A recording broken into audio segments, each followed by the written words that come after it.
एका 17-18 वर्षाच्या मुलीनं भाषण केलं आणि ती शेवटी म्हणाली की I am proud of my country Pakistan, आणि पाकिस्तान झिंदाबादची त्यानं घोषणा दिली. सगळे चकित झाले. मग ते झाल्यानंतर मी तिच्याशी बोललो की अशा का घोषणा दिली, कुणालाही तोपर्यंत माहिती नव्हतं की ती पाकिस्तानची आहे. मित्र हो, नमस्कार. मी वैभव कुलकर्णी. आपण बघत आहात स्वनिर्मिती. मित्रांनो, सध्या भारत पाकिस्तान असा जो संघर्ष सुरू आहे याच्यामध्ये आपल्याला खूप अतिरेक्यांची नावं, हाफिज सईद वगैरे या लोकांची नावं माहिती असतात. पाकिस्तानमधले दहशतवादी संघटना ज्या आहेत त्यांची नावं वगैरे सगळं माहिती असतं. पण तिथल्या हिंदूंचा जो नेता आहे किंवा जे काही हिंदूंची परिस्थिती आहे त्याच्याबद्दल आपल्याला फारसं काही कोणी सांगत नाही किंवा आपणही ते कधी जाणून घेण्याचा फारसा प्रयत्न करत नाही. पाकिस्तानमध्ये पाकिस्तान हिंदू पार्टी नावाचा एक राजकीय पक्षसुद्धा आहे. आपल्याला माहिती आहे का हे? पाकिस्तानात राहून तिथल्याच नेत्यांना मैदानात उतरण्याचं आव्हान करणारा एक हिंदू नेतासुद्धा आहे, राणा हमीरसिंह सोढा राजपूत. हो, आपल्यापैकी खूप कमी लोकांना याची कल्पना आहे. म्हणजे आपल्याकडे जसा ओवैसी तसा तिकडे राणा हमीरसिंह सोढा असं आपण म्हणू शकतो. ये जनरल मुशर्रफ के जो आपके पास में कॉन्टैक्ट्स हैं, वो कॉन्टैक्ट्स यूज करके राणे को डराने की कोशिश नहीं करना अरबाब साहब.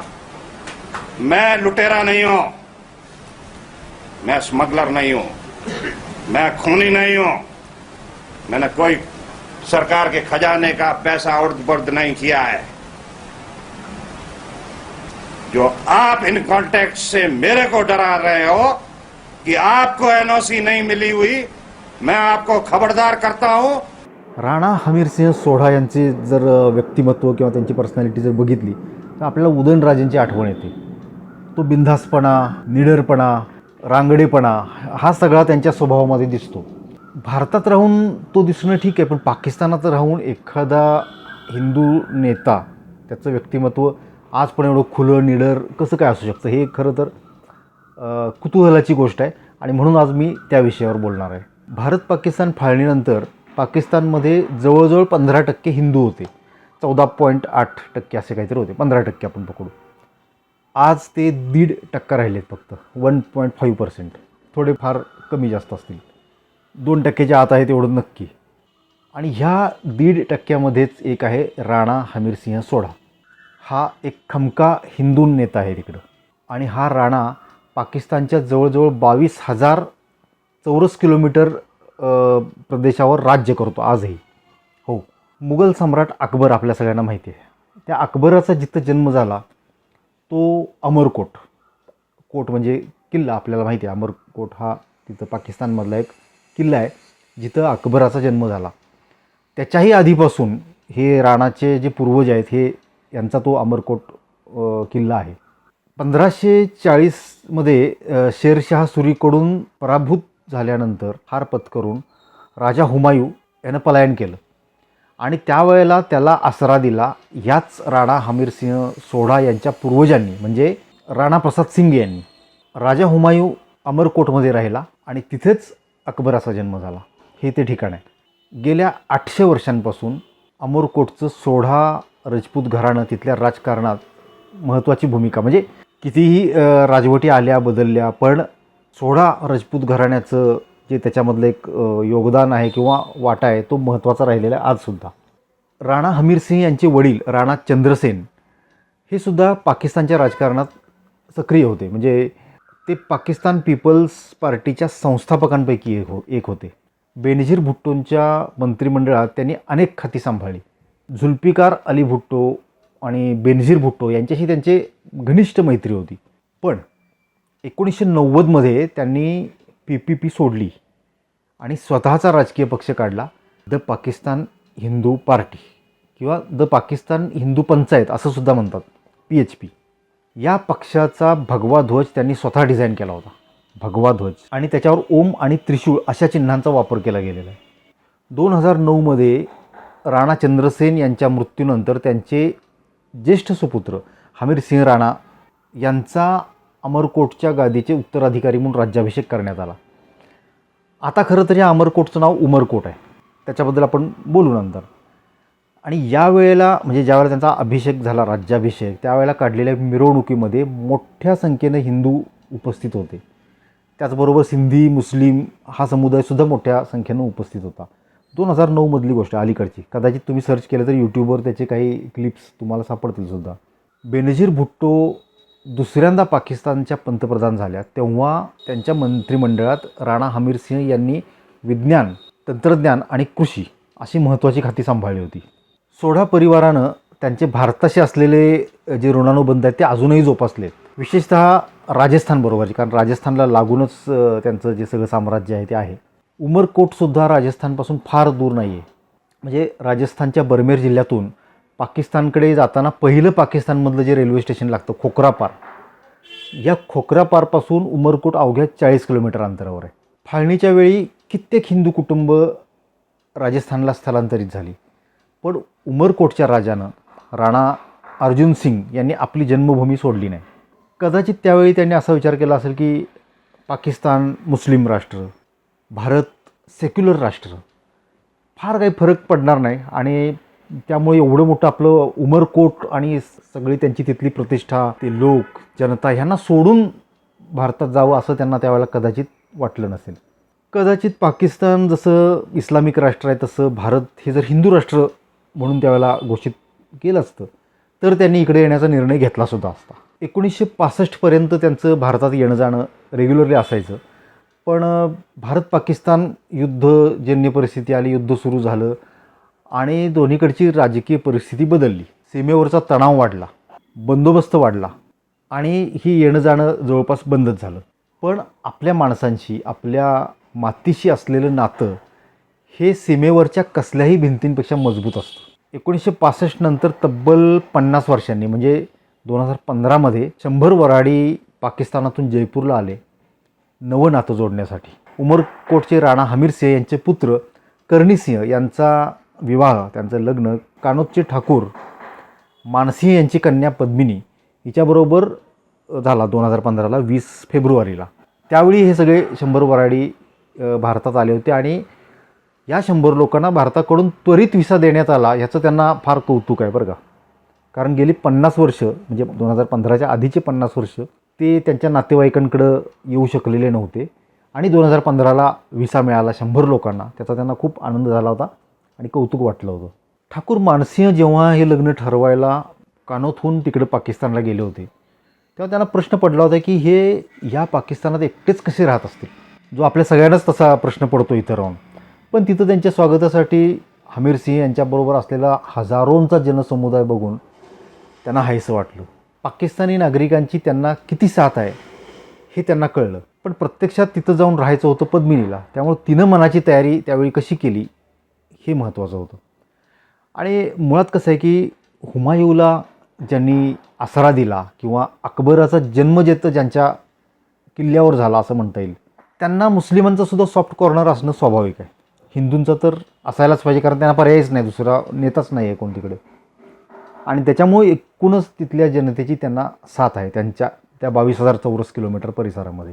पद्मिनीनं असा विचार केला होता की तिच्या सासूबाई राजस्थानच्याच, तिच्या नणंदा सगळ्या लग्न होऊन भारतातच नांदत होत्या आहेत, त्यांचे सगळे रीतिरिवाज आपल्यासारखेच आहेत, त्यामुळे तिकडं रुळताना फार काही त्रास होईल असं तिला वाटलं नव्हतं. म्हणजे ज्यावेळेला तिचं लग्न ठरलं त्यावेळची तिची ही प्रतिक्रिया आहे.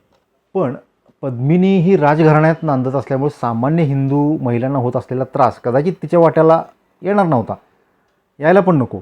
पण हिंदूंच्या झपाट्याने घसरलेल्या टक्केवारीवरून तिथल्या हिंदूंची असुरक्षितता अधोरेखित होते. पाकिस्तानमध्ये इस्लामिक शिक्षण दिलं जातं, त्यामुळे सामान्य हिंदू मुलांना तिथल्या शिक्षणात रसच नसतो, त्यामुळे ते शिकू शकत नाहीत. न शिकल्यामुळं त्यांचं भवितव्य तिथं अंधकारमय असतं आणि तिथं त्यांची प्रचंड घुसमट होते. त्यामुळं महत्प्रयासानं भारतीय व्हिसा मिळवून ते भारतात स्थलांतरित होतात आणि यामध्ये विशीतल्या तरुणांची संख्या खूप मोठ्या प्रमाणावर आहे. स्वातंत्र्य म्हणजे काय, मोकळा श्वास घेणं म्हणजे काय हे आम्हाला इकडं आल्यानंतर कळलं असं त्या तरुणांची भावना आहे. इकडं आल्यानंतरच्या त्यांच्या प्रतिक्रिया आहेत.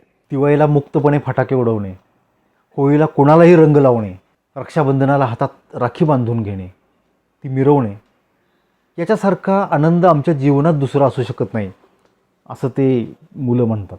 अनेक गरीब कुटुंबही इकडे स्थलांतरित होत आहेत, कधी अधिकृत मार्गाने कधी अनधिकृत मार्गाने. ती तंबू ठोकून राहतात, म्हणजे राहत असायची. असायची यासाठी असं म्हणतो आहे की ह्या विषयावर मी एक लेख लिहिला होता 2017च्या 16 एप्रिलला. तो महाराष्ट्र टाइम्समध्ये छापून आला होता. खूप असा अर्ध पान किंवा त्याच्यापेक्षा मोठा तो लेख होता. 16 एप्रिलला हा लेख छापून आला आणि 18 एप्रिलला आपले राजनाथ सिंह, मंत्री महोदय राजनाथ सिंह यांनी जाहीर केलं की ह्या अशा लोकांना आम्ही डॉक्युमेंट्स देऊ जेणेकरून त्यांचं इकडचं राहणं अधिकृत होईल आणि त्यांच्या मुलांना शाळेमध्ये जाता येईल, जे तिकडं अल्पसंख्याक आहेत, ज्यांना तिकडे त्रास होतो आहे, धर्मांतरणाची सक्ती होते वगैरे, अशा पीडित हिंदूंना आम्ही इकडं नागरिक करून घेऊ किंवा सगळे डॉक्युमेंट्स पुरवू. 2 दिवसात त्यांनी हा निर्णय घेतला होता. मी असं म्हणणार नाही की त्यांनी ती बातमी वाचली आणि निर्णय घेतला. त्यांची ती थॉट प्रोसेस कित्येक दिवसांपासून सुरू असेलच आणि तो योगायोग असेल की ती बातमी यायला आणि 2 दिवसांनी तो निर्णय व्हायला. पण त्याच्यापूर्वी कागदपत्र मिळत नसतानासुद्धा, त्यांच्या कच्च्या बच्च्यांना शाळेत जाता येत नसताना किंवा त्यांना कुठलीही इकडची सुविधा मिळत नसतानासुद्धा ते पाकिस्तानपेक्षा इकडे जास्त सुखी आणि समाधानी होते. हे विशेष. एका मुलीला पळवून नेलं, खूप प्रयत्न करूनही सुटका झाली नाही. दुसऱ्या मुलीचं तरी असं होऊ नये म्हणून भरलं घर, दुकान, सगळं सामान आहे तिथं टाकून स्थलांतरित झालेली मध्यमवर्गीय कुटुंबसुद्धा खूप आहेत. पाकिस्तानमधून भारतात स्थलांतरित झालेली, आपल्या सगळ्या प्रॉपर्टीवर पाणी सोडून. कारण शेवटी प्रॉपर्टी, सगळी मालमत्ता ह्याच्यापेक्षा आपला जीव, आपल्या लेकराबाळांचा जीव, मुलींचा जीव जास्त महत्त्वाचा वाटतो ना लोकांना, स्वाभाविकच. पुन्हा कधी तिकडं जायचं नाही असं ठरवून आलेली माणसं आपल्या कथा आणि व्यथा मोकळेपणानं सांगतात. पण जे फक्त इकडचा अंदाज घेण्यासाठी आलेले असतात ते आम्हाला तरी तिकडं काही त्रास नाही, बाकीच्यांचं माहिती नाही, असं एक टेंटेटिव्ह उत्तर देतात. ह्याचं एक अनुभव मी सुद्धा स्वतः घेतलेला आहे. काही वर्षांपूर्वी एक सेमिनार होता आणि पुण्यासारख्या ठिकाणी. तिथं आपण एक 2 मिनटाचं स्पीच द्यायचं होतं, if I were prime minister ह्या विषयावर.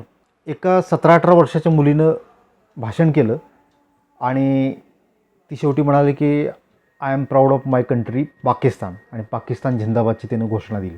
सगळे चकित झाले. कुणालाही तोपर्यंत माहिती नव्हतं की ती पाकिस्तानची आहे. मग ते झाल्यानंतर मी तिच्याशी बोललो की अशा का घोषणा दिली असतं. ती म्हणाली की माझ्या देशाचा मला अभिमान आहे, मी पाकिस्तानी आहे. आणि ती हिंदू मुलगी होती जी काही दिवसांसाठी भारतात आलेली होती. ही सुद्धा दुसरी बाजू आहे. कदाचित ठराविक इलाक्यामध्ये हिंदूंना खूप अतोनात त्रास असेल, धर्मांतरण जास्त प्रमाणात होत असेल. काही इलाक्यामध्ये जिथं हिंदूबहुल इलाका असेल, हिंदूबहुल प्रदेश असेल, तर तिकडं तो त्रास थोडाफार कमी असेल. तिकडचे हिंदू कदाचित सॅटिस्फाईड असतील किंवा पाण्यात राहून माशाशी वैर कशाला करायचं असा सुद्धा त्यांचा विचार असू शकतो.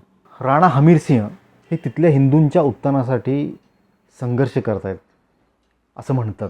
यहाँ पे जिनको मुसलमान कहते हैं वो हिंदुओं से ही थे बने. 22 करोड़ की आदमशुमारी है पाकिस्तान में. 22 करोड़ की 75% वो मुसलमान है जो डायरेक्ट राजपूत से कन्वर्ट हुआ है और गर्व से कहता है कि मैं पहले राजपूत हूं.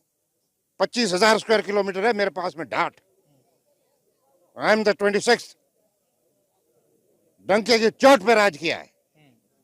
आज भी जितना मुसलमान 25,000 स्क्वायर किलोमीटर में बैठा हुआ है, हर कौम से, मुसलमान की कौम से, एक मेरा प्रधान है, मेरा पग बांधता है. 25,000 स्क्वायर किलोमीटर में कोई गवत्या नहीं है, कोई गवत्या नहीं है.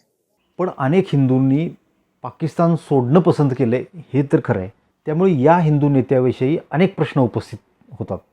एवढा खमक्या नेता तिथं असताना हिंदू टक्का एवढ्या झपाट्यानं का घसरत गेला, हा सगळ्यात महत्त्वाचा प्रश्न. अपहरण, धर्मांतरण ह्या गोष्टी कधीच का कमी नाहीत झाल्या. अमरकोटचं नाव ब्रिटिशांनी जेव्हा उमरकोट केलं तेव्हा हे राजे कुठल्या साखर झोपेत होते की फक्त आपले कुटुंब, आपली जबाबदारी. व्हिडिओ आवडला असेल तर लाईक करा, शेअर करा. चॅनल सबस्क्राईब केलं नसेल तर ज़रूर सब्सक्राइब करा. Thank you. मैं स्मगलरों की टोली के अंदर नहीं रहता. मैं स्मगलरों के घर के अंदर रोटी नहीं खाता. मैं स्मगलरों के घर के अंदर नहीं सोता. मैं खूनियों के घर के अंदर नहीं सोता. खबरदार हो जाओ.